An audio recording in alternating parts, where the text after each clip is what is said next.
Welcome to today's community call. It is Thursday, the 21st of March, which means our totally random made up Eigen Day is less than a month away. And also possibly Berachain, because Berachain is a very 420 friendly chain. And if they could hash out all of their problems and get everything solved by 420, I would take a very good bet that that is the day they would choose to launch. But they have had a rough test net, so we'll see.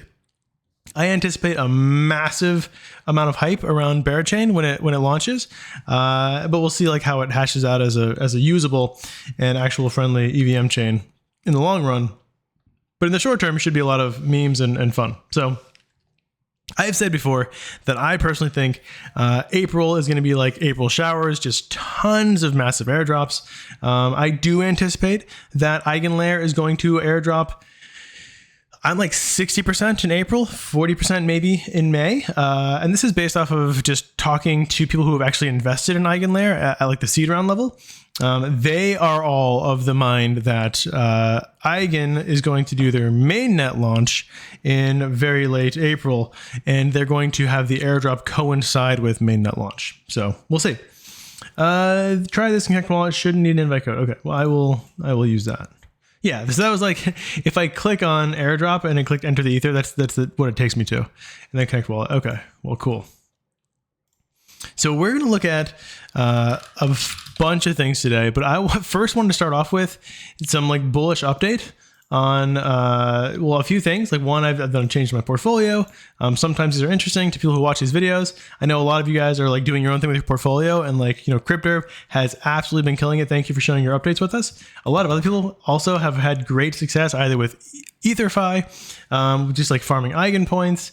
I know that Mara has been swing trading the YTs with amazing success. So he's like, at the same time he's swing trading the YTs, he's also gaining points. I think it's amazing. I'm not a trader, so it's like, you know, a little bit too rich for my blood, but all of these strategies have really been fun to watch. So, okay, cool, connected there.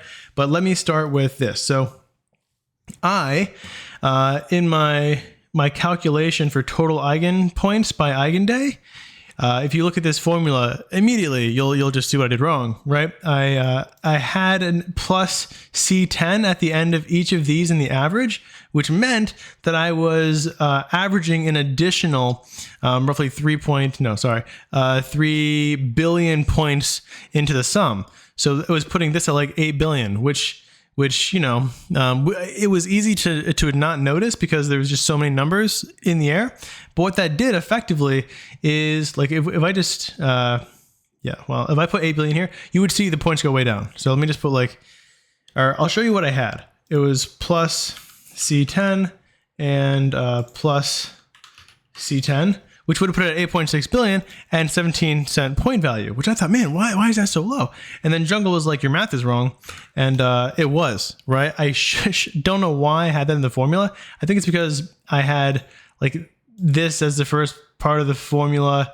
It doesn't really matter. Anyways, fixed it. And to double check it, I was checking like the EigenLayer ecosystem by HaHaHash, who, by the way, fantastic Dune dashboard maker, also really friendly.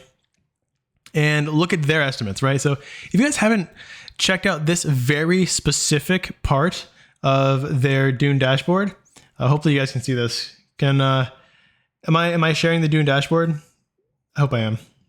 Someone give me a thumbs up or confirmation. Yes. All right. Awesome. This is a great set of tables to see what the estimated point value is.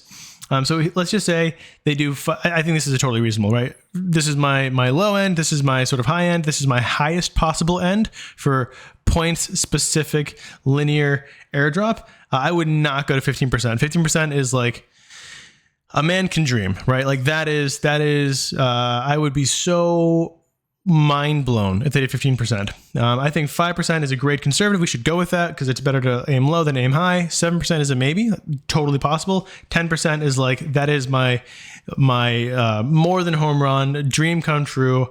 I am like in bliss. So if they have, so remember, Celestia got up to 20 billion pretty quickly. I think that we're going to hit at least 30 billion, though some people in the dojo have said 100 billion is on the table.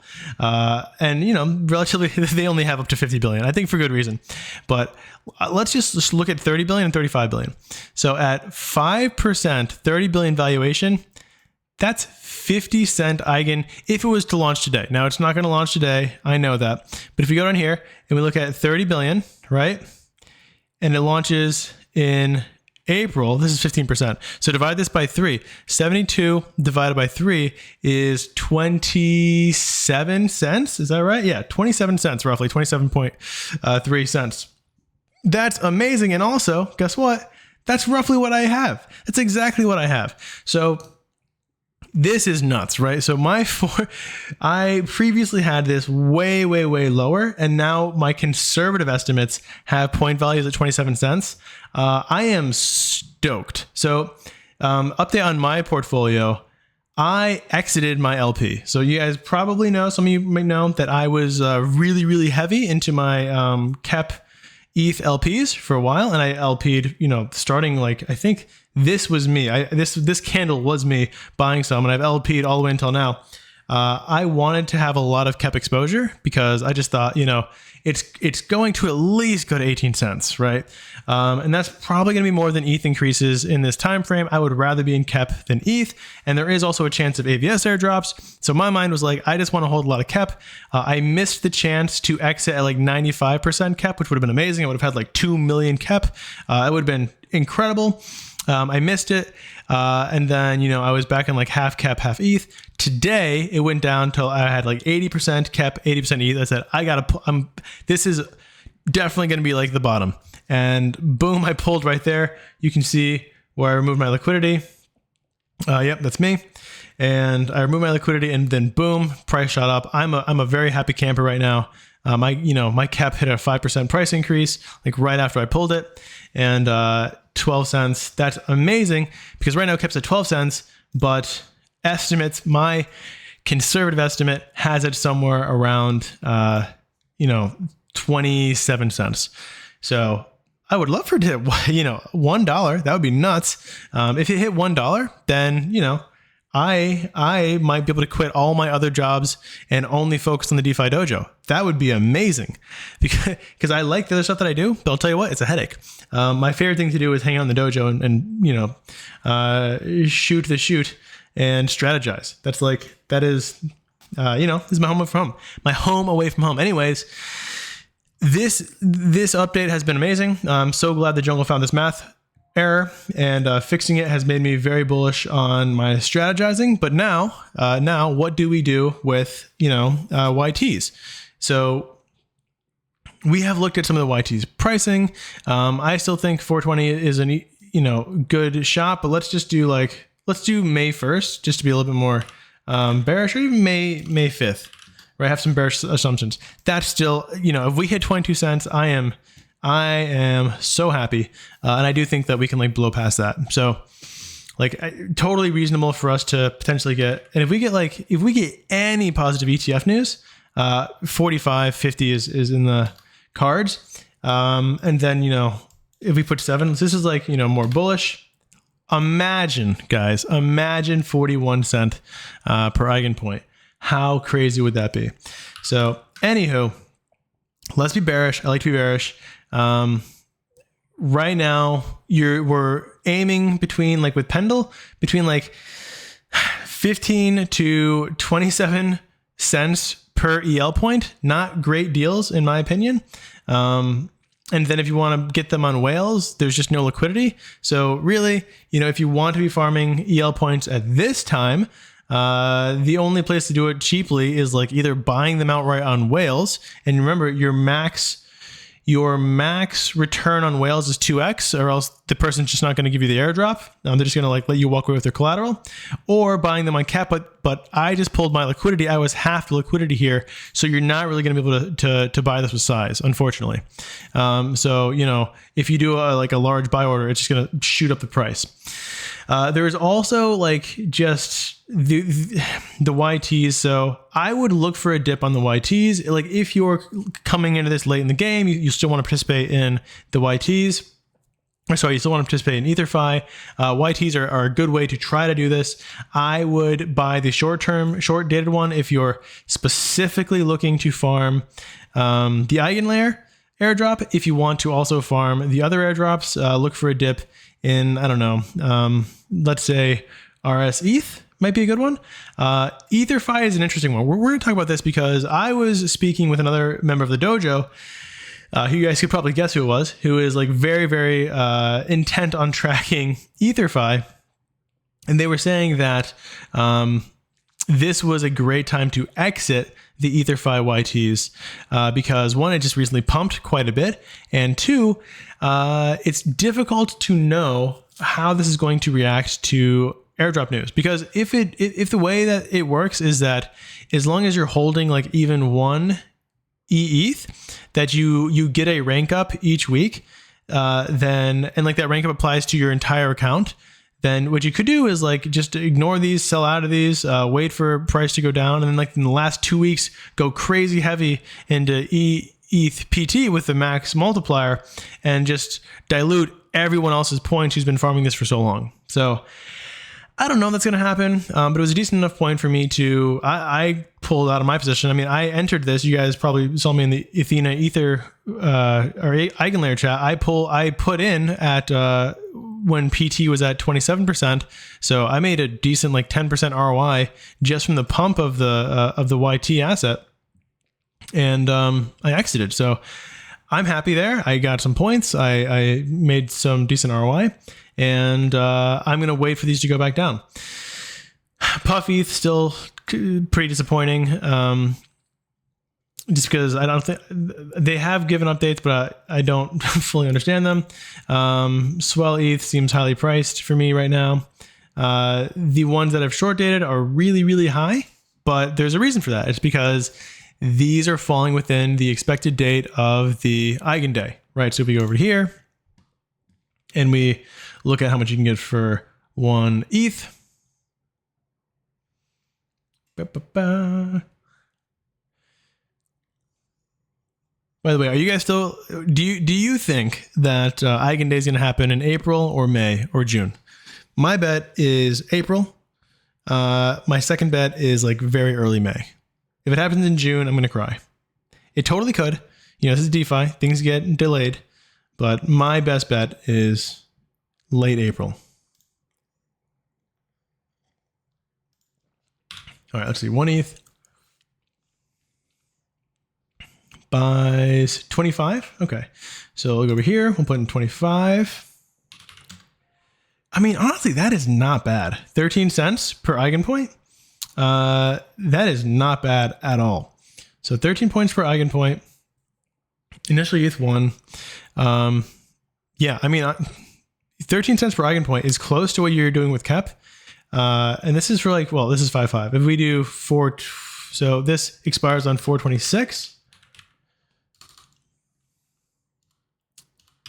So it's more like 16 cents. That's honestly probably still not that bad because you're getting the Renzo points plus you're getting EigenPi points. And if you price those at, you know, 4 cents per YT, like your return is gonna be 4 cents per YT that you have per point or whatever, or hour, or whatever the calculation might be. It's not a bad deal. So I think this is probably what I'll do with my ETH, because I still think that it's a good chance that Eigen points end up being worth more than 16 cents, and Renzo points end up being worth more than, you know, nothing, right? So you're getting two things. I am happy with my KEP exposure. I don't like, if I were to buy KEP at this level, I would not buy it over. I would not buy it over 15 cents. 15 cents is my definite cutoff. Before this, my cutoff was 11 cents. Then it was 12 cents. And now my cutoff is like 15 cents. I would absolutely not buy KEP over 15 cents because I think that the value of the LRT points plus Eigen points is way better on Pendle or even on, well, Gearbox if you can get in. Aave is going to have this soon. I'm sure Max probably talked about this. Not Max, sorry, Mara. talked about this on whenever he did his IBC everywhere. He probably mentioned that like Aave is going to soon have ETH on there, and you can loop that and leverage that, and it's a good way to get boosted points. So we'll see. Yeah, so that actually looks good. I will probably buy some of that as soon as this call's over, because like time is absolutely of the essence right now. Like every day is percentages that you guys are losing out on. Oh, let me look here. Not a strong opinion, but from what I have heard from sources, late April. Yep, mid-May. Yeah, exactly, same thing. Is there a dashboard where I can view my total Eigen points from all the LRT projects? Mainnet only. Oh yeah, for the points. Yes. Or for the leverage ETH. Not that I know of. Does EigenLayer's website say your total Eigen points? I don't think it does. I haven't checked. But I think the answer is no.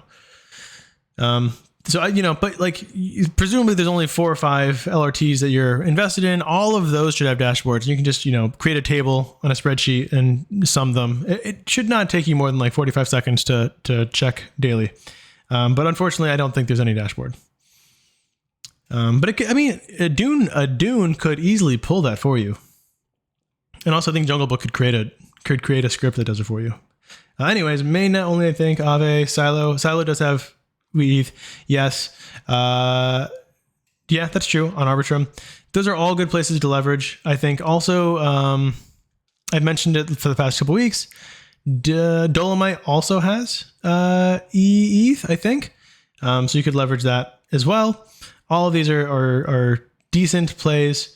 It's unfortunate to me that Silo and Dolomite never allowed you to leverage YTs, because that would have been the real play. That would have been awesome.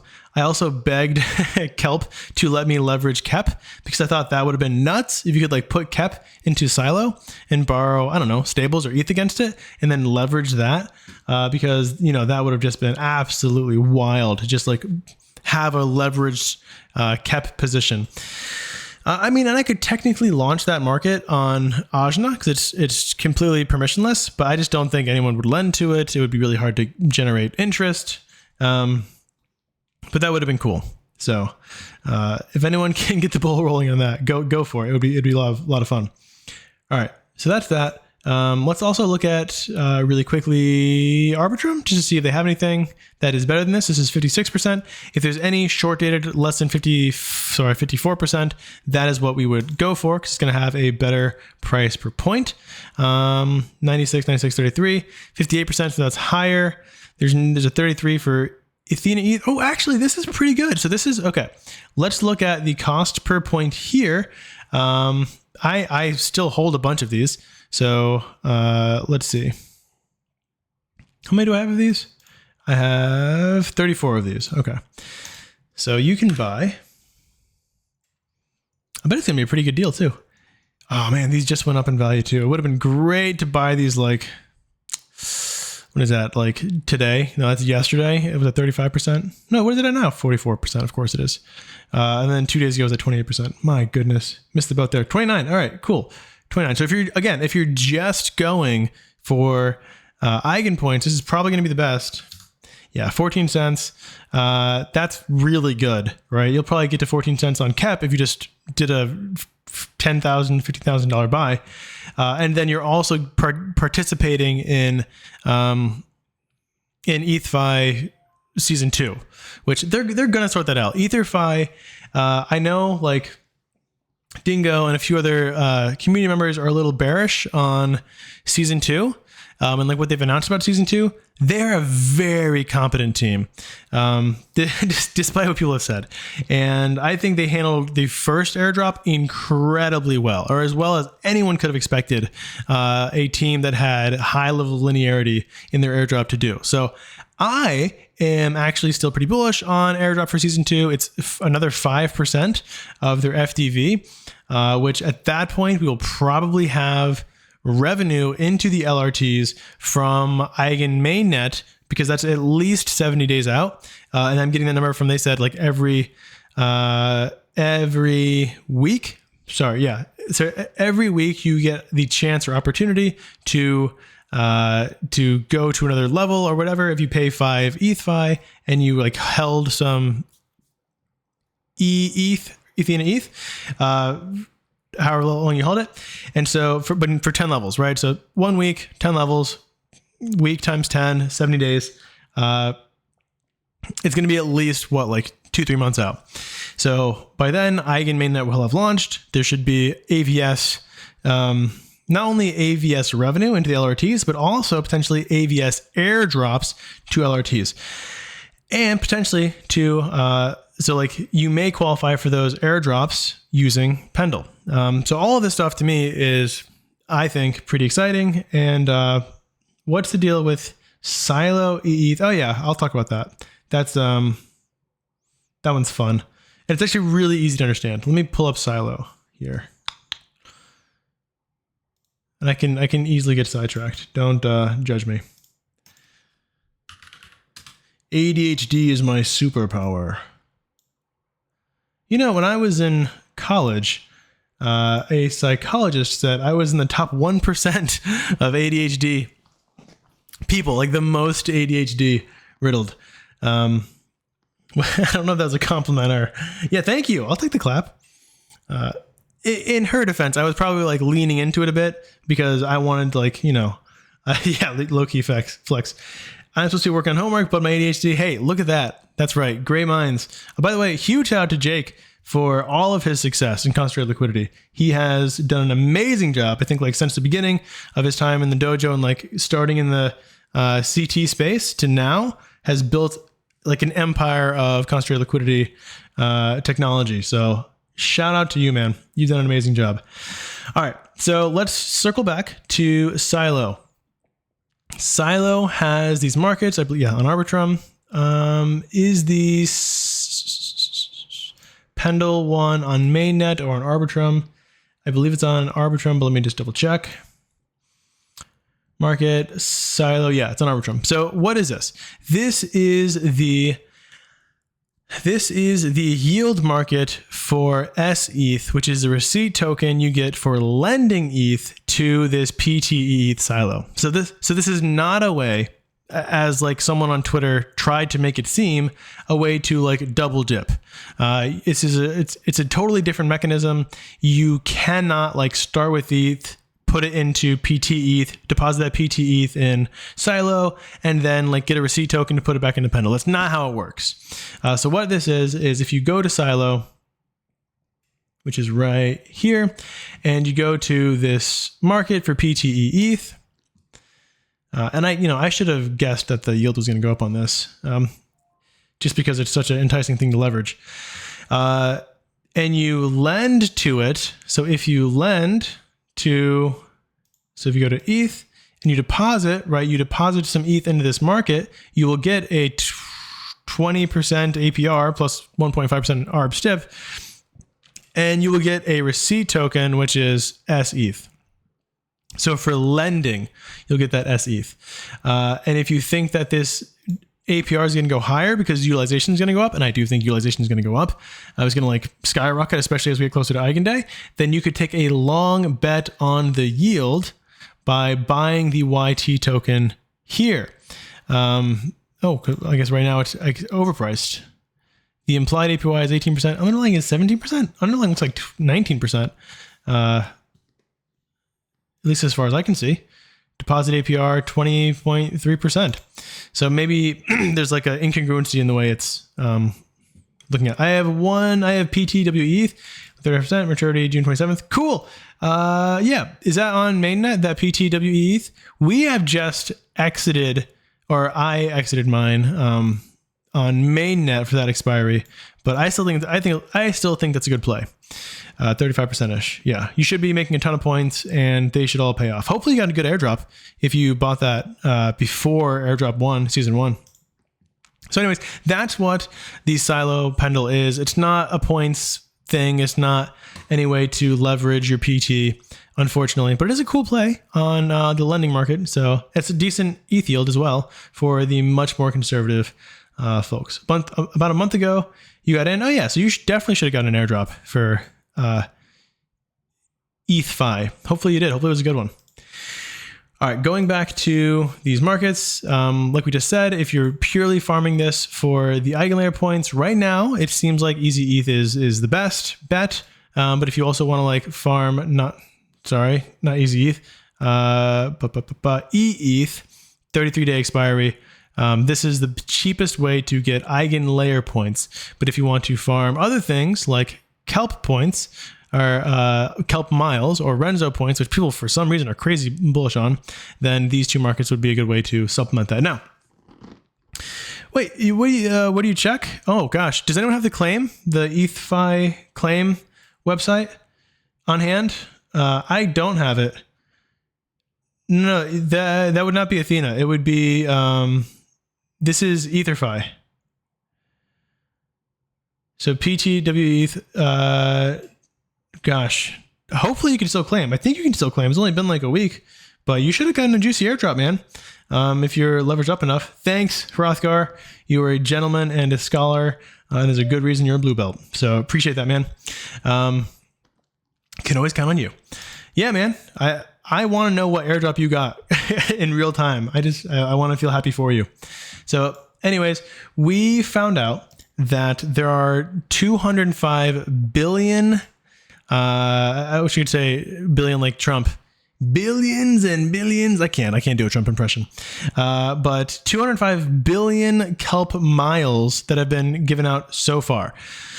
So at some point, I will put aside some time to attempt to estimate how much a Kelp point is worth based off of different airdrop assumptions. I think they're going to go for a decent airdrop. Your standard 5 to 10%. I'm going to get like 5 to 7%. And they're probably going to have a pretty decent FDV on that airdrop. They're probably going to have between like 800 million and 1.5 billion. I think that's a reasonable estimation. So if we look at their points they have now, how did it not qualify?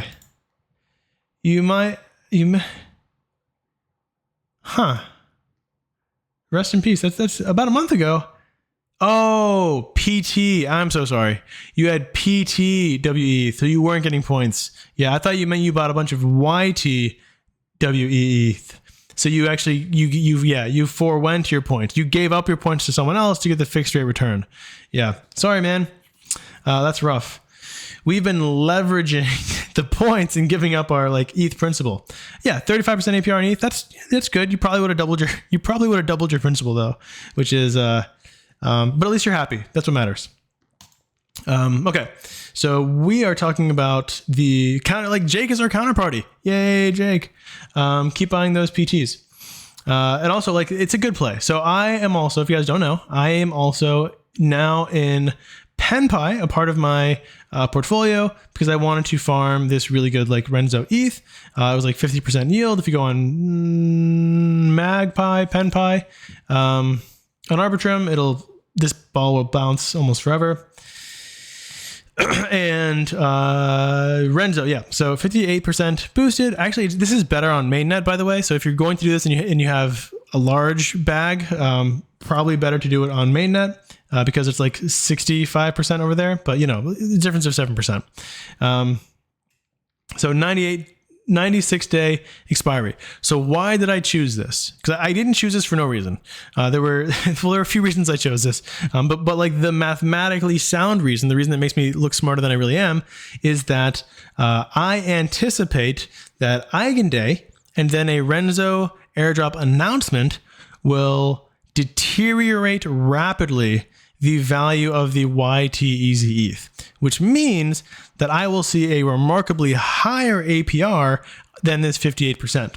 Because as YT goes down in value, PT goes up in value.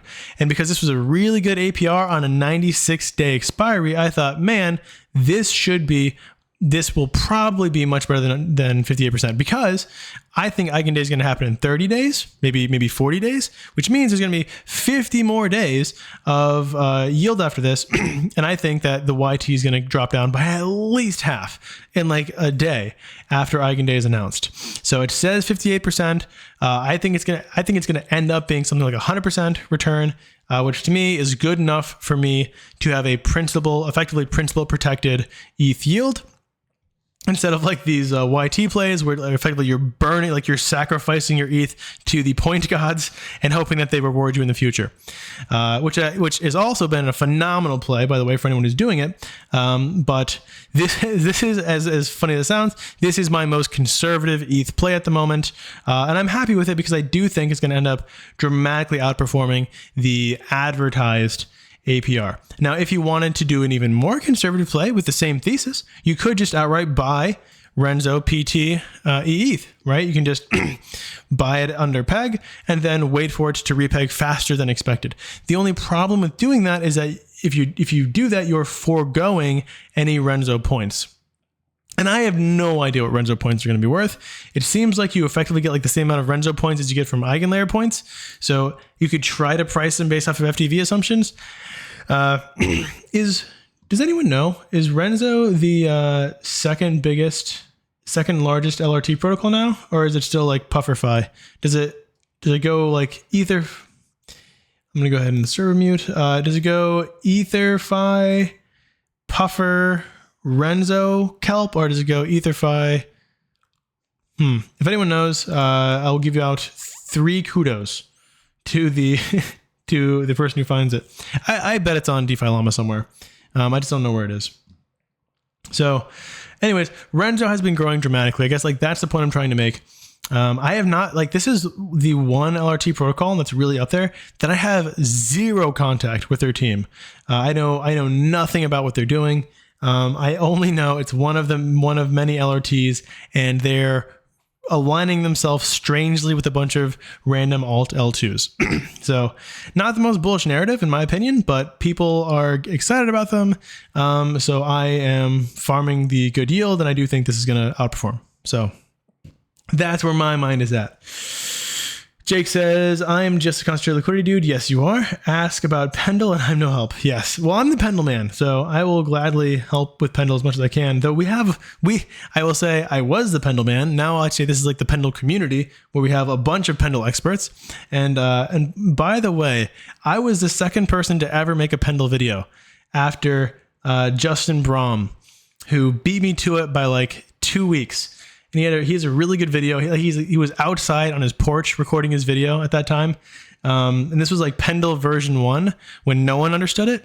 And then I did a video and I barely understood it.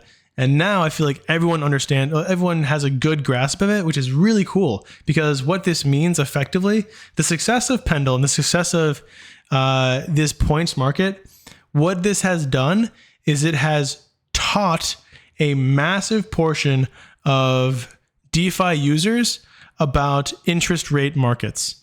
And that is so amazing. Yeah, bullish Pendle. Sure. I mean, Pendle skyrocketed. Pendle was like, what, 6 cents before V2 launched in the depths of the bear. And now it's like $3. It's absolutely nuts. Yeah, me too. I could give a lot of sob stories about the Pendle token. It's pretty much since launch. Yeah, I know. Same here. Anyways, interest rate swaps is now in the mind. I think like that is going to be a market that finally catches traction in DeFi. Now, there's still some kinks to work out. I think CryptHerb showed a great example of where like there are some huge stumbling blocks for these interest rate markets with like the Aave market, even Curve USD, which I was looking at earlier. I think when I say today, because it was so enticing, but you couldn't actually enter it. So if you go to Ethereum and look at the Curve USD market right here, like clearly anyone with a brain would want to leverage buy this, because the underlying APY is so much higher than the implied. You get a crazy leverage yield in underlying stables. This is amazing. Unfortunately, there's no liquidity for this, and like it doesn't really tell you there's caps for this. There's nothing like intuitive here, so it's just like there is clearly some kinks that need to get worked out before these markets can be intelligibly priced, and before like people can trade at size. And one of the issues may just be that there's no liquidity because everyone would prefer to be in volatile exposure. Maybe that's it. I don't know. Personally, I do not. Personally, also not an expert on swaps beyond the basic understanding, but it's a huge market in TradFi. Yeah, it's a massive multi-trillion-dollar market in TradFi, and similar dynamics will come over to DeFi once our industry matures. And this is exactly it. I do think our industry matured. I remember a time when almost no one understood concentrated liquidity, right? It was very hard to grasp like what it meant to leverage your liquidity and have leveraged exposure to liquidity and permanent loss. Like right now, it's super intuitive to almost all of us. Like we just get it.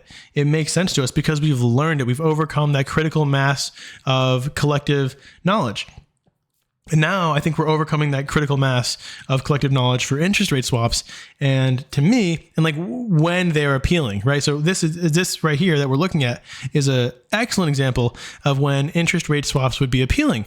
The underlying APY is way higher than the implied APY. You would want to buy this interest rate and be getting this leveraged yield. So you would want to long this effectively, right? Because you get to buy at this price when it's like immediately this price. Okay, Puffer second, Renzo third. Right, exactly. So Renzo has taken third.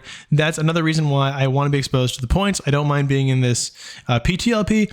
I do think, yes, the YTs may end up playing off more, but like I said, I'm probably going to end up buying some more YTs today, and they're probably going to be like, ETH5 YTs, but don't judge me. Whatever happened to Revest? They're still around, man. They're still around. They're chugging. They're still shipping. Good for them. I think that the Revest guy is also working with Nick Dracon on, man, I always forget the name of his thing, Revello. So they're still out there. They're still building. They're still shipping. They're still doing this kind of stuff. It's just they haven't caught a bid. They haven't caught a narrative, which is really unfortunate. I think Pendle's just taken all the mind share. And IPOR, like what's going on with IPOR? Why can't IPOR figure out their stuff either in a way that like makes them attractive? IPOR was the OG. I think IPOR came before Pendle, which is nuts for like interest rate swapping. And yeah, so anyways, I know we've spent like almost an hour on just Pendle, but it really is interesting. And I do think that right now, as far as I know, all of the big plays are either on Pendle or PenPy or Athena. Like this is just where everyone's mind is, unless you are degenning like hyper racist crap coins on Solana, which, I have no particular interest in at the moment. So remember iPoor Intern. iPoor Intern's still out there. iPoor Intern is still a phenomenal crypto Twitter account. But has become, he doesn't really talk about iPoor. It's true. He is a better CT account than his protocol. Okay, let's go back at Athena. He's now just poor intern. Oh, is he really? He's now just a poor intern. Yeah, it should be I poor intern.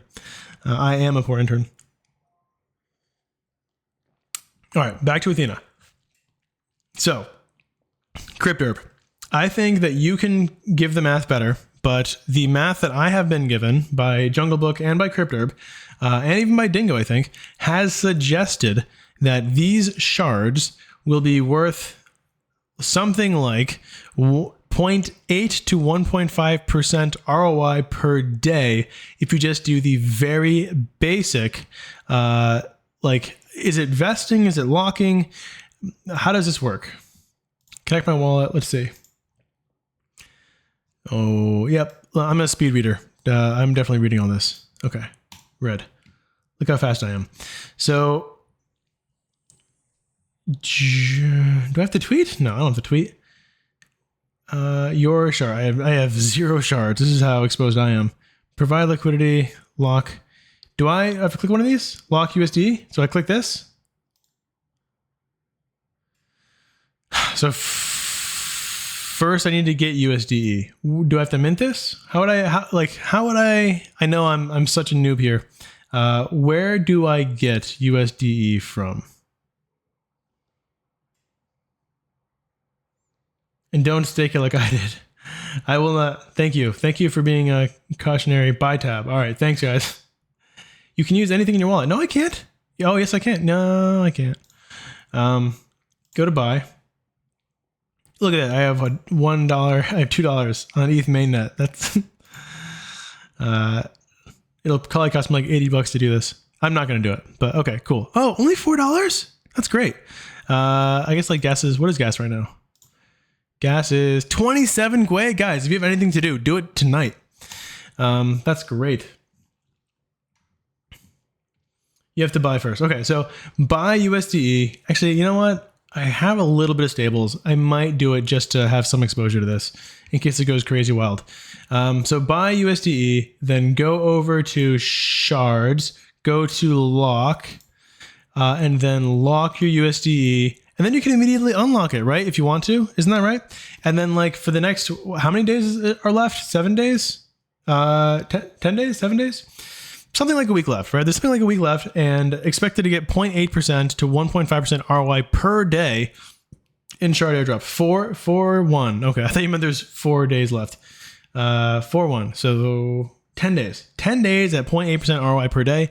That is a ridiculous. I mean, that's like, 365 plus percent APR, which I love.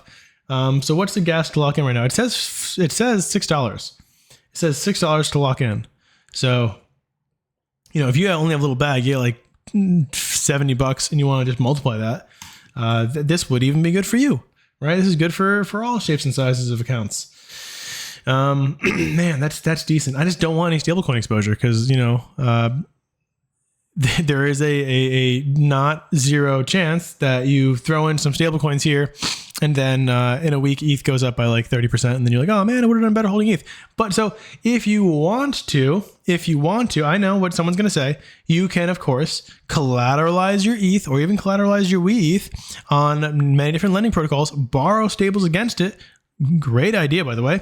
And then use those stables to farm this airdrop, which means you're still exposed to your ETH, right? You still have 100% long exposure to your ETH, and you're neutral on your USD. I mean, you've technically shorted it for USDE, so there's any volatility there, you'll have to, adjust for that.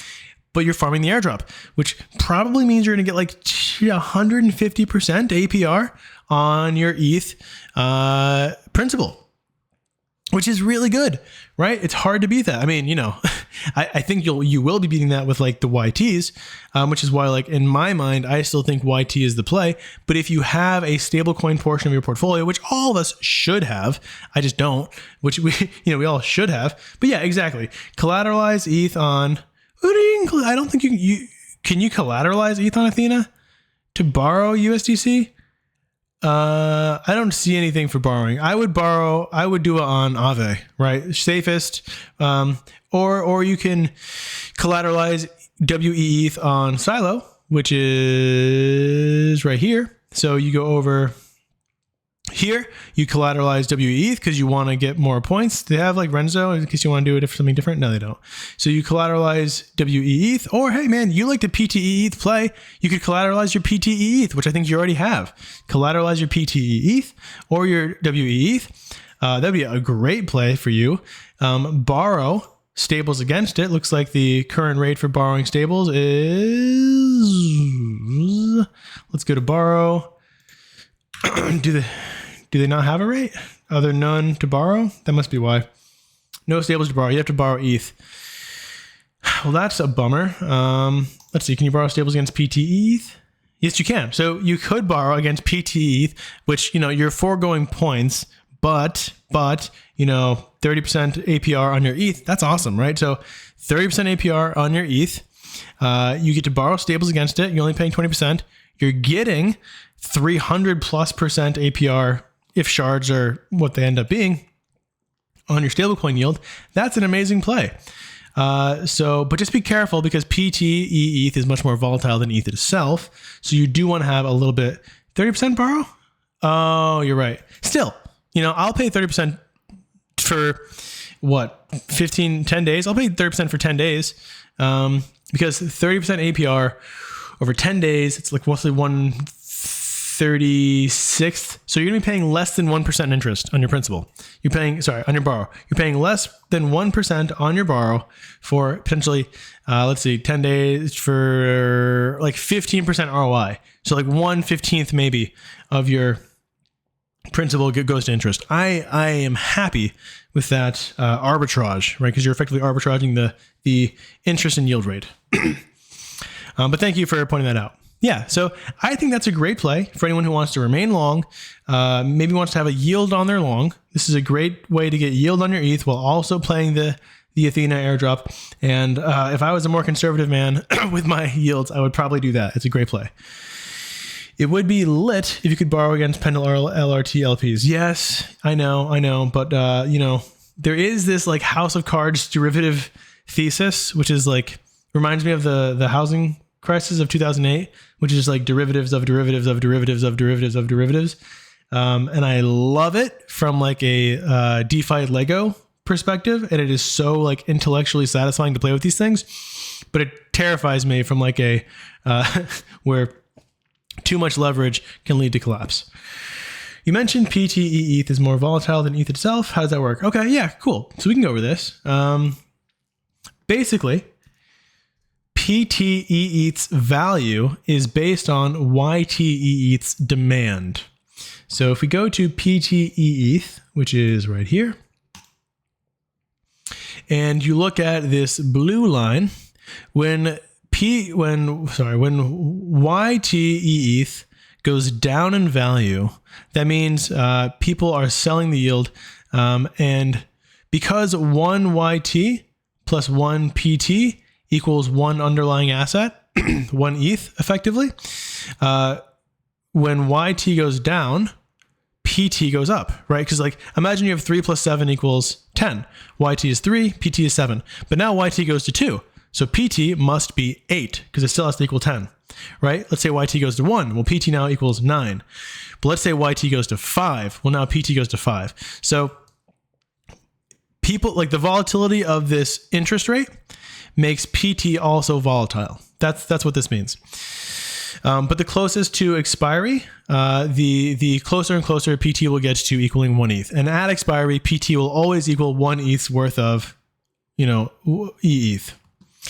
So my principal is at risk because of the interest rate. I wouldn't say it's at risk. I'd just say it's more volatile. So it's like you already have ETH volatility, which makes your principal at risk for liquidation. That's why I would do a very low LTV. But on top of ETH volatility, you also have interest rate volatility. I wouldn't say it's like, if we look at the price of the PT, can we do that? Is there a PT chart? PT price. Yeah, maybe they'll show it. Perfect. So you can see like this will by expiry go to 1 ETH. It will always do that. It will slowly go to 1 ETH, but you can say it's kind of volatile. And over the past, like, let's say from 311. So from here it was 9.4 and now it's 9.2. There is fluctuation in price plus or minus, let's just say 4 to 5%. So it's 4 to 5% plus the volatility of ETH. Okay, so I want to throw my whole ETH back at it, but I don't want too much additional risk losing ETH principal. So definitely just do a low LTV, right? Low LTV is the way to go. So if you were to borrow, it should say borrow here. I think, so your liquidation, this is awesome. Your max LTV is 80%. So I would go with something super conservative. Why not? Like 40 to 50%. And then your liquidation threshold is 90%. So you would need in my opinion, super crazy black swan event, between now and 4/1, April Fool's Day, kind of a terrifying day, for you to get liquidated. Like ETH would have to go down by nearly 50% in value in 10 days, which is absurd. Possible, definitely possible. This is DeFi, but absurd. So that's what I would do. And you could probably exit. So, well, I'm just referencing for converting my wrap staked ETH to PTE ETH. Yeah, I mean, it's a pretty conservative play. And then you can also participate in Athena. I think it's a pretty decent play. Check Dolomite too. Yes. Dolomite, yeah. But then you'd have to bridge back to mainnet. And if you want to do that, certainly. And then you're also exposing yourself to Dolomite. And I think Silo, knock on wood, little bit less risky than Dolomite because silos each borrowing market, whereas Dolomite does not, which means if Dolomite has a bunch of different exotic collaterals and borrow assets, they have protocol-wide exposure rather than just silo-specific exposure. So I love Dolomite, love those guys. Corey is fantastic, Bobo's awesome, but it is a slightly riskier protocol profile. Okay, but PT will deliver the advertised APR if you hold to maturity. Absolutely. Yep. It's fixed rate, but its APR will fluctuate up and down. Yes. Okay. Nailed it. All right, cool. I think there were other things I want to talk about, but I forgot. So I am so happy. Thank you, Crypto, for walking me through, and Crypto and friends for walking me through Athena. I feel confident that I could right now if I wanted to, and I might do this play. It's a great 10-day play. And it may even pay off more. Oh yeah, Aperture. Just wanted to quickly update you guys on Aperture. Their like TGE, their token generation event, is going to be like the first 2 weeks of April, first week of April. They have announced like some strange system of participating in all of this. I will get you guys more information shortly. I am technically still an ambassador for them because I love their protocol. And I have like since the Terra days. So it is my job to know more about this. But yeah. Oh, your pre-tokens, fantastic. From farming on one of those random L2s. That's great. I wonder if I have pre-tokens. I don't know. So anyways, be on the lookout for that. It should be one of many airdrops. Also wormhole airdrop. Hey, it's getting pretty late in this month. I kind of thought that wormhole airdrop was going to happen next month. It looks like it's probably going to happen in April. April is going to be absolutely nuts. Wish I LP'd Manta. Really? I think we did it. How long did you LP your Manta Stone? I think a lot of us did that for like the right amount of time.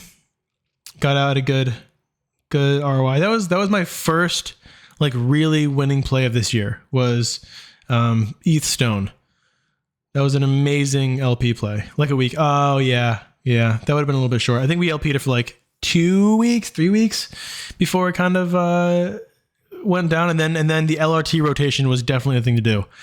Going into like the LRT LPs. And now we're just like going points crazy. So I think we've been doing good rotations for sure.